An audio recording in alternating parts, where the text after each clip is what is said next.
Le miroir, objet à la fois banal et mystérieux, permet à celui qui se regarde de contempler son propre reflet.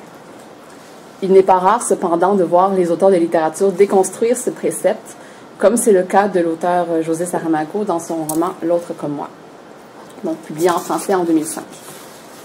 En effet, le roman, qui rappelle William Wilson d'Edgar Allan Poe, raconte la rencontre improbable entre un personnage et son sosie identique, en proposant une approche qui interroge les notions du double, du reflet et du miroir.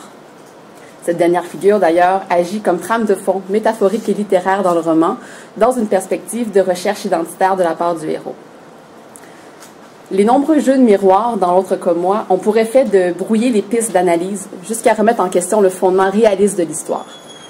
On peut voir ces jeux dans les articulations que propose l'auteur entre double et miroir. En effet, celui-ci joue avec le double pour en faire une figure énigmatique et fantastique, et semble faire des doubles du roman non pas deux personnes, mais une seule, la même redoublée.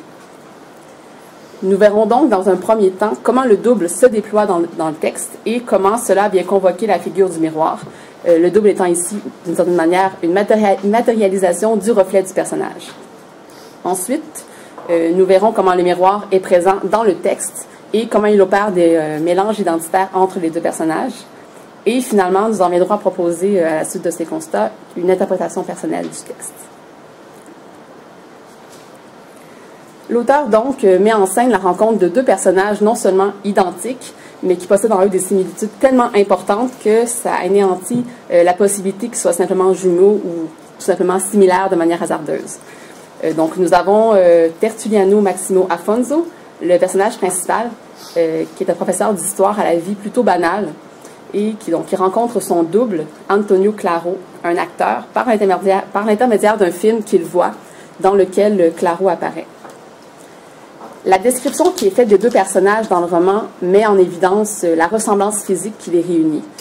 L'auteur insiste vraiment sur les similitudes absolues des deux personnages et va encore plus loin en rendant similaires même ce qui aurait pu les différencier.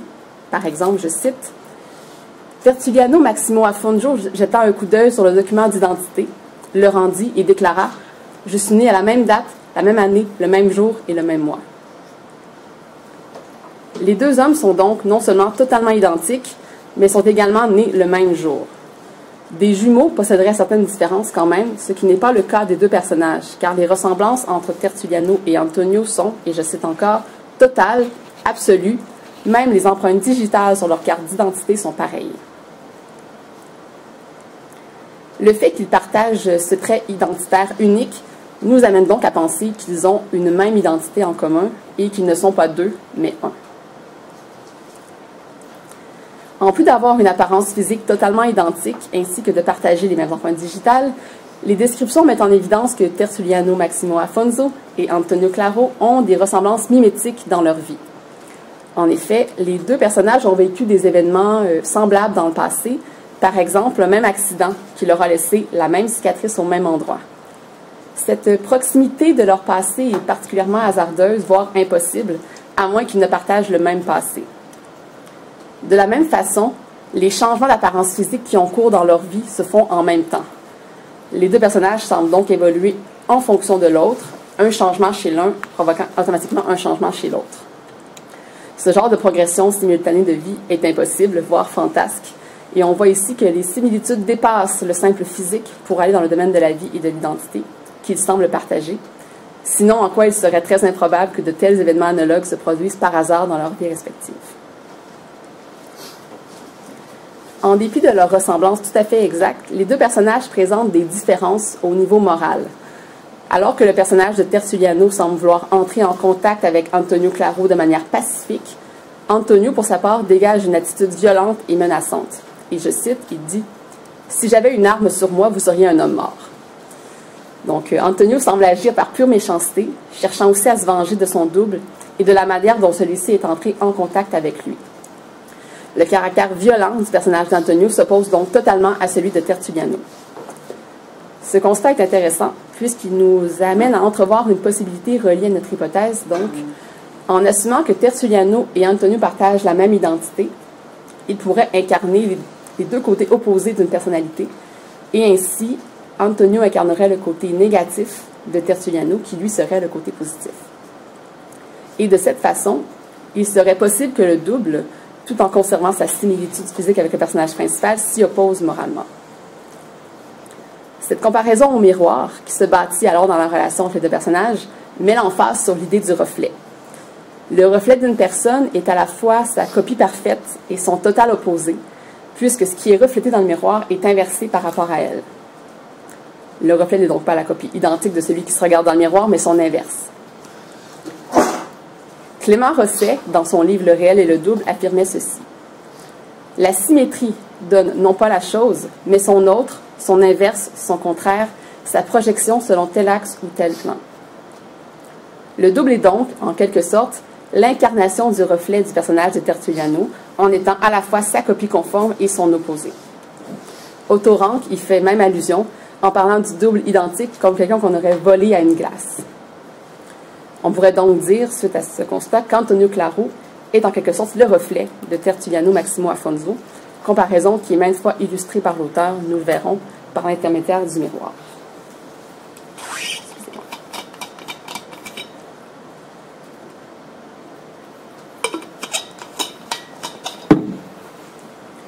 Cette différence morale entre les deux personnages fait apparaître en eux un conflit basé sur le désir de domination.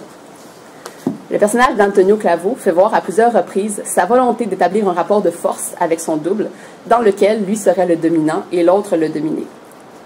Le besoin pour Antonio de savoir aussi qui est l'original et qui est la copie illustre parfaitement ce phénomène.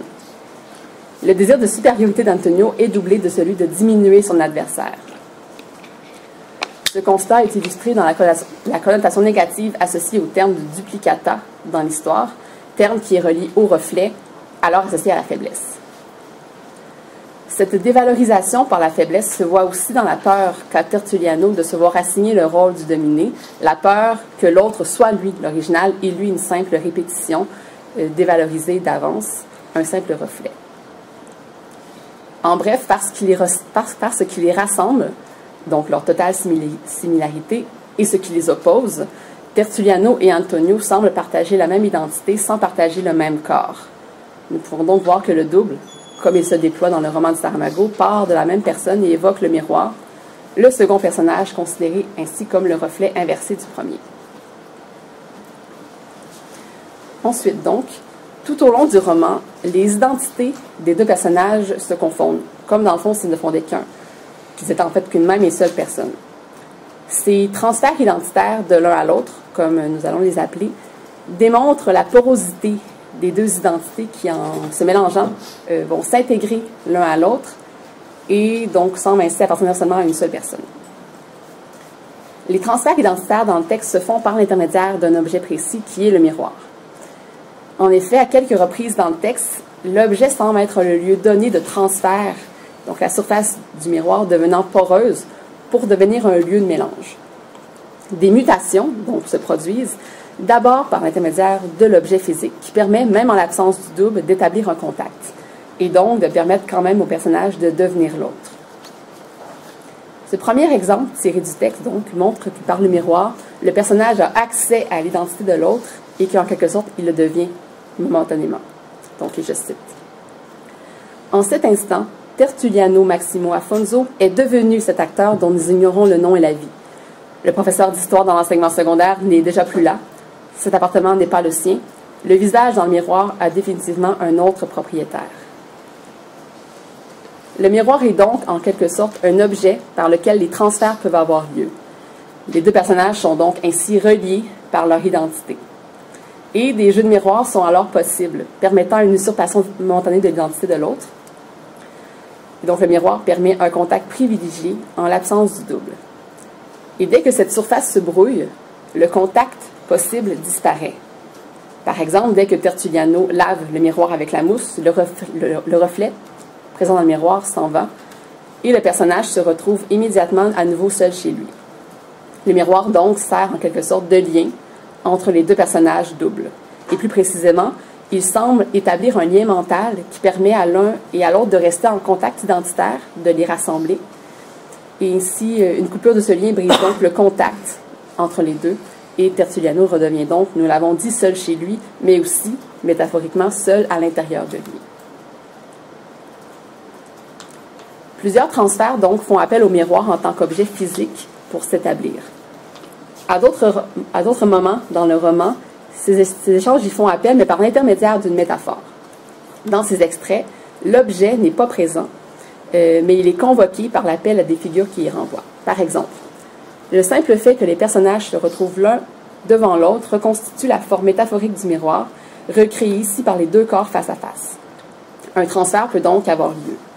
Par exemple, à la page 172, je cite, « Vous restez là à vous regarder tous les deux en chine faïence, chacun le reflet de l'autre, mais un reflet différent. » Donc ici, par l'utilisation du terme « reflet », on voit que la figure du miroir est volontairement convoquée par l'auteur.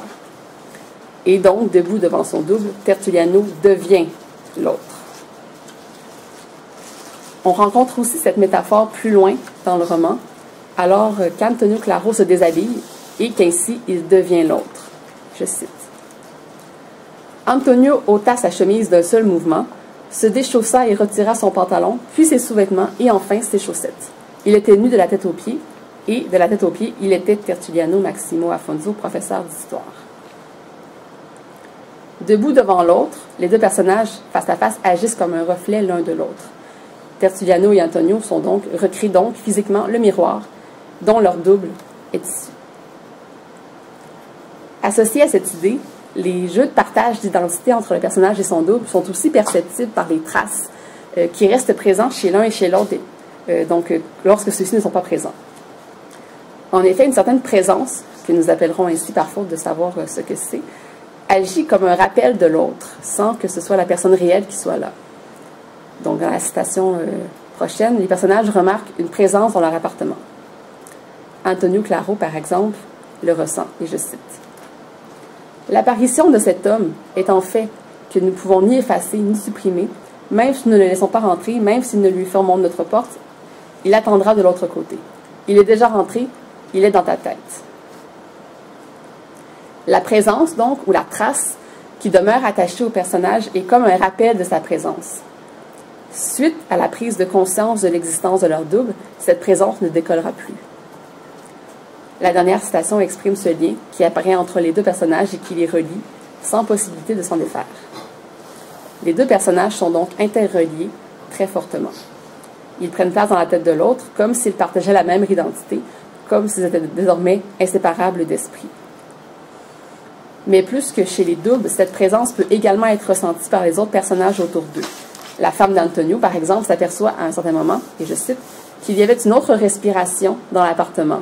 Quelqu'un était rentré. Il n'y a personne. C'est ton imagination. Ce dernier extrait, donc, montre que la femme d'Antonio est désormais tout aussi inséparable de la présence du double que son mari, comme si les doubles étaient désormais indissociables, partageant non seulement la même apparence, mais le même esprit commun et partagé. Finalement, la possibilité d'un partage d'identité, la lutte de domination entre les personnages et son double, ainsi que la forte référence au miroir et au reflet, nous amène à voir le roman comme la représentation d'un conflit interne chez le personnage. En effet, Tertulliano et Antonio étant considérés disons, comme une seule et même personne, nous proposons que le roman serait une illustration dans le réel d'un conflit qui se passerait en fait à l'intérieur du personnage principal. Dans son livre « Le miroir de la sorcière », Jean Fabre amène l'idée de la schizophrénie fondatrice, qui rompt avec le principe d'identité et qui serait donc à la base de la formation du double. Selon lui, celui-ci serait une partie du moi qui prendrait une autonomie, en quelque sorte une instance psychologique qui se matérialiserait à l'extérieur de cette personne. En concevant le double de cette façon, il serait possible de proposer qu'Antonio soit la matérialisation d'une fragmentation du moi de Tertulliano. L'identité de ce dernier étant problématique, une matérialisation de cette seconde personnalité se ferait donc par Antonio Claro. Ainsi, la rencontre de son double identique et le conflit qui se construit donc entre eux ne serait pas réel, mais le roman en proposerait une représentation fantastique afin d'illustrer à travers la lutte de double ce en quoi Tertulliano est le porteur et de comprendre donc son basculement dans le conflit.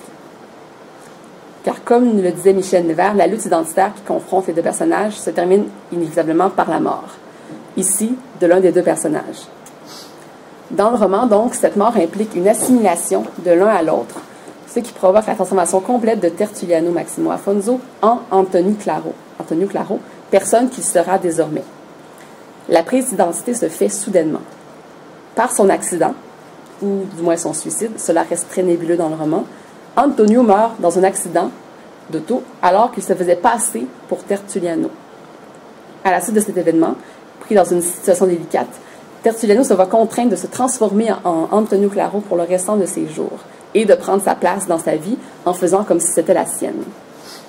Mais tout en prenant la place physique de son double, Tertuliano devient son double et s'y incorpore complètement. La transformation se fait donc autant au niveau physique qu'au niveau psychique, provoquant ainsi une véritable assimilation.